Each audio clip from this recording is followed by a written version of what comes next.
नमस्कार, news times today में आपका स्वागत है और मैं हूं आपके साथ विनीत। 26 साल का युवा नेता जिसके इर्द गिर्द घूमती है शिव विधानसभा की राजनीति, जो राजस्थान विधानसभा में शिव क्षेत्र की जनता की आवाज मुखर होकर उठा रहे हैं।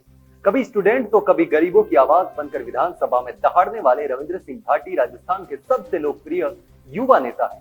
भाटी ने राजस्थान सरकार से प्रदेश के युवाओं के सुरक्षित और सुदृढ़ भविष्य के लिए यूथ पॉलिसी बनाने की मांग उठाई है। तो चलिए जानते हैं शिव विधायक रविंद्र सिंह भाटी ने विधानसभा में क्या क्या डिमांड रखी। भाटी ने विधानसभा में कहा कि वीरभूमि राजस्थान भौगोलिक दृष्टि से भारत का सबसे बड़ा राज्य है। वहीं बहादुरी, धर्म त्याग की परंपरा, मेहनत कश किसान, कारीगर, उद्योगपति और पर्यटन की दृष्टि से पूरे विश्व में उत्कृष्ट और महत्वपूर्ण स्थान रखता है।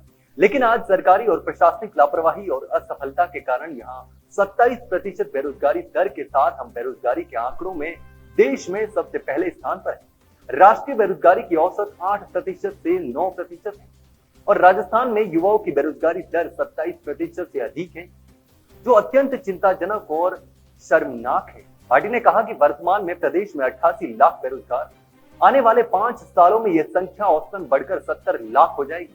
दरअसल अभी प्रदेश में 2.5 करोड़ बालक बालिकाएं 18 वर्ष से कम उम्र के हैं। जब ये युवा बेरोजगारी में शामिल होंगे तो राजस्थान के लगभग 1.5 करोड़ युवाओं की स्थिति भयावह हो जाएगी। स्थितियां तब और गंभीर हो जाती हैं जब सरकार के पास युवाओं के भविष्य के लिए कोई ठोस योजना और यूथ पॉलिसी नहीं, जबकि भारत के छोटे छोटे राज्य जैसे कि असम, कर्नाटक और केंद्र शासित प्रदेश जम्मू कश्मीर में भी लिखित यूथ पॉलिसी। राजस्थान के युवाओं का बेरोजगारी के मारे हाल बेहाल।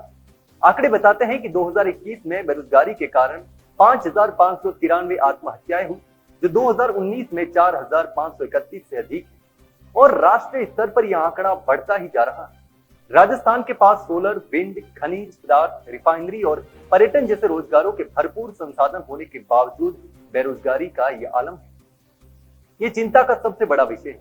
2020-21 में एक एनएसएसओ की रिपोर्ट में दिखाया गया है कि जो युवा ना तो शिक्षा में, न रोजगार में है, न ही प्रशिक्षण में है, उनकी आबादी राजस्थान में लगभग 32.9% है। बजट 2024-25 में सरकार ने अगले 5 सालों में 4 लाख नौकरियां देने की घोषणा की, लेकिन न तो इन नौकरियों का कोई विभागवार वर्गीकरण है और न कोई पदों का वर्गीकरण किया गया, न कोई वर्तमान में लिखित पॉलिसी है, न कोई इस प्रायोजन हेतु बजट में प्रावधान है, न कोई आवंटन है। अभी तो वर्तमान सरकार पुरानी सरकार पर नौकरियां देने का दोष मढ़ रही, लेकिन जब वर्तमान सरकार नौकरी नहीं दे पाई तो जिम्मेदारी किसकी होगी? सरकार किसकी हो आखिर, इससे कोई फर्क नहीं पड़ता। पीसना आखिर युवा को ही है। राजस्थान में शिक्षा के ये हाल है कि 58.29% युवा ऐसे हैं जो कि माध्यमिक स्तर तक ही पढ़े हैं, यानी कि 10वीं तक ही पढ़े। 2020-21 के आंकड़ों के अनुसार 2.69 करोड़ युवा की उच्च माध्यमिक स्तर तक पहुंचे हैं और उच्च शिक्षा यूजी स्तर से पीएचडी तक नामांकन करने वालों की संख्या 4.13 करोड़ की।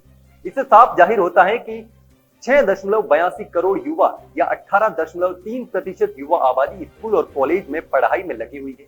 भाटी ने सरकार से निवेदन किया है कि राजस्थान सरकार युवाओं के भविष्य के लिए ठोस कदम उठाए और प्रदेश स्तरीय यूथ पॉलिसी बनाए।